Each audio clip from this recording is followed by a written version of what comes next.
မြန်မာနိုင်ငံစီးရင်ကောင်စီနဲ့မြန်မာနိုင်ငံလက်မှတ်ရပြည်သူစီးရင်ကိုင်များအသင်းတို့ပူးပေါင်းပြီး AML-CFT Compliance Awareness Training for Accountants နဲ့ CDD, EDD and SDR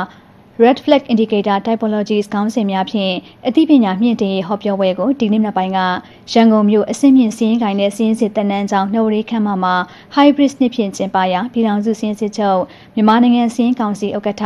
မြန်မာနိုင်ငံလက်မှတ်ရပြည်သူစီးရင်ကိုင်များအသင်းနာယကဒေါက်တာခင်နိုင်ဦးကဗီဒီယိုမက်ဆေ့ချ်ပေးပို့ပြီးအဖွင့်အမှားစကားပြောကြားရမှာ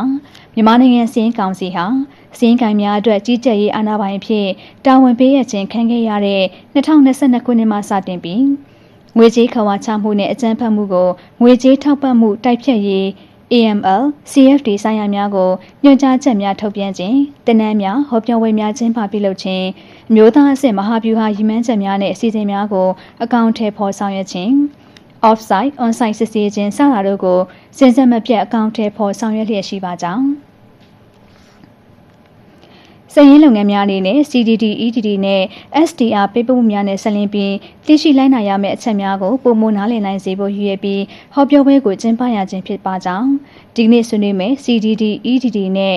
SDR Red Flag Indicator Typologies အကြောင်းအရာများဟာစည်ရင်းလုပ်ငန်းများအတွက်လိုက်နိုင်ရမယ့်တာဝန်ဝတ္တရားများနဲ့တိုက်ရိုက်သက်ဆိုင်ပါကြောင်း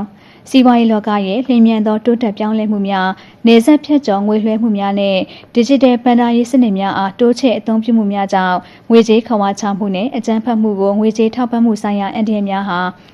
ပုံမှုရှုပ်ထွေးလာပြီးခံမှန်းဖို့ခက်ခဲလာတာကိုတွေ့ရှိရတဲ့အတွက်စည်ရင်းလုပ်ငန်းလုပ်ကိုင်သူများဟာစည်ရင်းဆိုင်ရာဝန်ဆောင်မှုများပေးခြင်းသာမက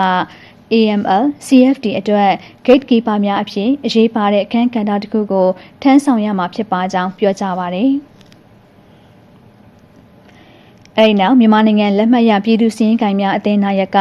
ဦးကျော်ညွန့်နဲ့အသင်းဥက္ကဋ္ဌဦးဝင်းတင်တို့ကအမှားစကားပြောကြားပါတယ်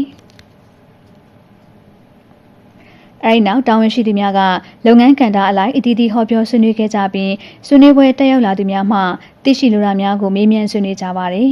ဆက်လက်ပြီးအသင်းဥက္ကဋ္ဌကကျေးဇူးတင်စကားပြန်လည်ပြောကြားပါတယ်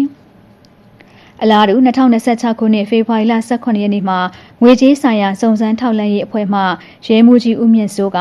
AML-CFT International Standards and Current Situation အကြောင်းအရာနဲ့မြန်မာနိုင်ငံစီးရင်ကောင်စီမှဒုတိယညွှန်ကြားရေးမှူးတို့ကဆက်လက်ဟောပြောဆွေးနွေးသွားမှာဖြစ်ကြောင်းသိရှိရပါတယ်ရှင်။